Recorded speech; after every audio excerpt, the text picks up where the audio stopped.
Hi, ಈ ingredients ಎಲ್ಲ ನಾವಿಲ್ಲಿಟ್ಟಿರೋದು ಇವತ್ತು ಹಾಗಲಕಾಯಿ ಪಚ್ಚಡಿ ಮಾಡೋಕ್ಕೆ. Mummy start. 150 ಗ್ರಾಮ್ ಹಾಗಲಕಾಯಿ ತಗೊಂಡು ಚೆನ್ನಾಗಿ ಸಣ್ಣ ಕಟ್ ಮಾಡಿ ತೆಳ್ಳಿಗೆ ಅದಕ್ಕೆ ಉಪ್ಪು ಅರಿಶಿನ ಹಾಕಿ ಬೆರೆಸಿಟ್ಟಿರೋದು. ಒಂದು ಹಾಫ್ ಅನ್ ಅವರ್ ಬೆರೆಸಿದ್ರೆ ಸಾಕು, ಕಹಿ ಬಿಡುತ್ತೆ ಸ್ವಲ್ಪ.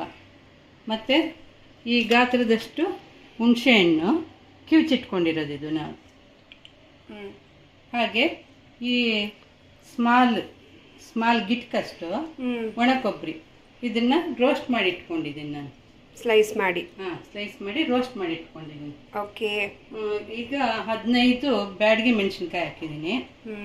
ಒಂದು ಸ್ವಲ್ಪ ಬೆಲ್ಲ ಕಹಿ ಹೊಡಿಲಿಕ್ಕೆ, 1 ಕಪ್ ಅಷ್ಟು ಧನಿಯಾ ರೋಸ್ಟ್ ಮಾಡಿ ಇಟ್ಟಿದ್ದೀನಿ.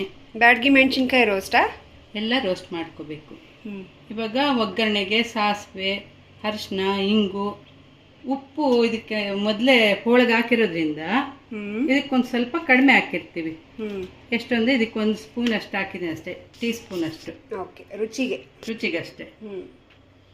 ಈಗ ನಾವು ಮಿಕ್ಸಿಗೆ ಹಾಕೋಣ. ಈ ಒಣ ಕೊಬ್ಬರಿ ಮೊದಲು ನಾವು ಮೆಣಸಿನ್ಕಾಯಿ, ಧನಿಯಾ ಹಾಕೋಣ. ಯಾಕಂದರೆ ಒಣ ಕೊಬ್ಬರಿ ಹಾಕ್ಬಿಟ್ವಿ ಅಂದರೆ ಅದು ನುಣ್ಣಗಾಗಲ್ಲ, ಅದು ಜಿಡ್ಡು ಬಿಟ್ಕೊಳುತ್ತಲ್ಲ, ಆಗಲ್ಲ.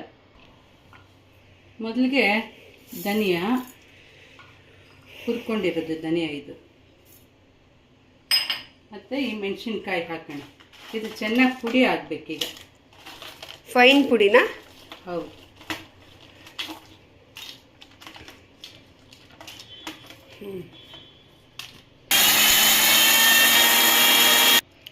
ಸೊ ಇಷ್ಟಾಗಿದೆಯಾ ಇವಾಗ? ಈಗ ಒಂದು ಮುಕ್ಕಾಲಷ್ಟು ಆಗಿದೆ. ಆ ಟೈಮಲ್ಲಿ ಇವಾಗ ಒಣ ಕೊಬ್ಬರಿ ಹಾಕೋಣ. ಓಕೆ.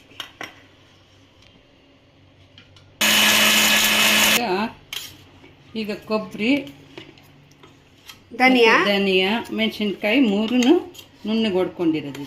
ಓಕೆ.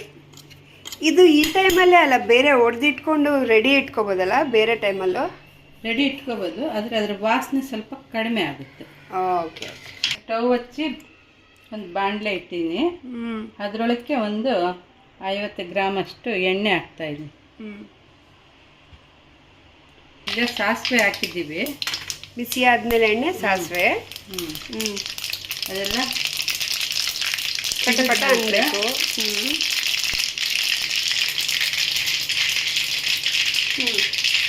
ಈಗ ಉಪ್ಪು ಅರಿಶಿನ ಬೆಳೆದಿರೋಂಥದ್ದು ಹಾಗಲಕಾಯಿ ಎಣ್ಣೆಗೆ ಹಾಕ್ತಾ ಇದ್ದೀನಿ.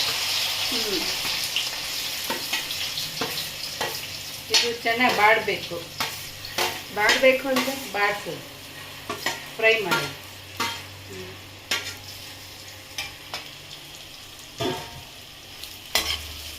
5 ಮಿನಿಟ್ಸ್ ಆಗ್ಬೋದಾ? 5-10 ಮಿನಿಟ್ಸ್ ಆಗುತ್ತೆ ಇದು ಫ್ರೈ ಆಗಲಿಕ್ಕೆ. ಅಂದರೆ ಕಲರ್ ಚೇಂಜ್ ಕಾಣುತ್ತಾ? ಹೌದು, ಬ್ರೌನ್ ಬರಬೇಕು.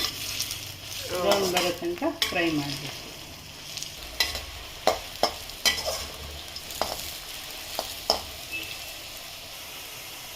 ಅದು ಸ್ವಲ್ಪ ಸೈಜು ಶ್ರಿಂಕ್ ಆಗ್ತಿದೆ ಅಲ್ವಾ? ಫ್ರೈ ಆದಂಗೆಲ್ಲ ಕಡಿಮೆ ಆಗ್ತಾ ಇದೆಯಾ ಮಮ್ಮಿ? ಇನ್ನೊಂದು 2 ಮಿನಿಟ್ಸ್ ಆದರೆ ನೋಡಿ ಈ ಥರ ಬರಬೇಕು. ಇಲ್ಲಿಗೆಲ್ಲ ಒಂದು ಆ ಥರ ಬ್ರೌನ್ ಬರಬೇಕು. ಓಕೆ. ಸೊ ಈ ಲೆವೆಲ್ ಗೋಲ್ಡ್ ಆಗಬೇಕದು. ಆಗಿದೆ ಇವಾಗ? ಈಗ ಆಗಿದೆ. ಅದಕ್ಕೆ ಹುಳಿ ಹಾಕೋಣ. ಓಕೆ. ಇಟ್ಕೊಂಡಿದ್ದೀವಲ್ಲ ಆ ಹುಳಿ ಹಾಕೋಣ. ಈಗ ಸ್ವಲ್ಪ ಫ್ಲೇಮ್ ಕಡಿಮೆ ಮಾಡಿದ್ದೀವಿ, ಎಲ್ಲ ಕಡೆ ಸಿಡಿಯುತ್ತೆ ಅಂತ. ಓಕೆ.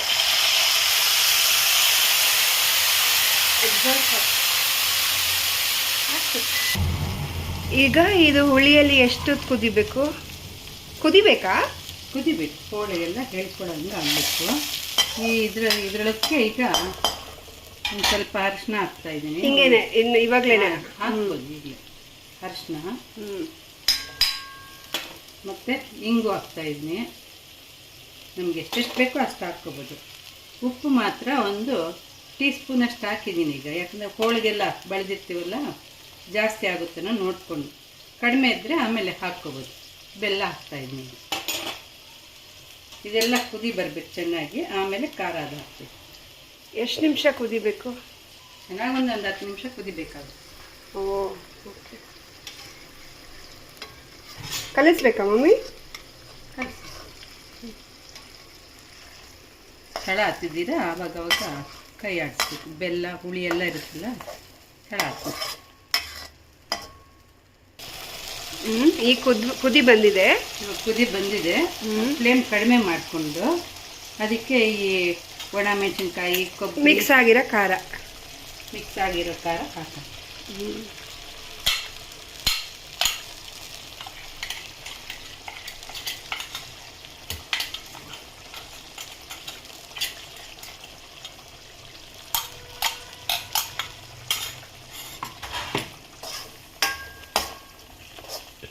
ಈ ಗೊಜ್ಜು, ಈ ಪಚ್ಚಡಿ ಇದು 2-3 ತಿಂಗಳು ಬೇಕಿದ್ರೂ ಇರುತ್ತೆ. ಹೊರಗಡೆ ಇಟ್ಟರೆ 1 ವಾರ ಆದ್ರೂ ಚೆನ್ನಾಗೇ ಇರುತ್ತೆ. ಫ್ರಿಡ್ಜಲ್ಲಿ ಇಡಬೇಕು. ಆಮೇಲೆ ಫ್ರಿಡ್ಜಲ್ಲಿ ಇಡಬೇಕು.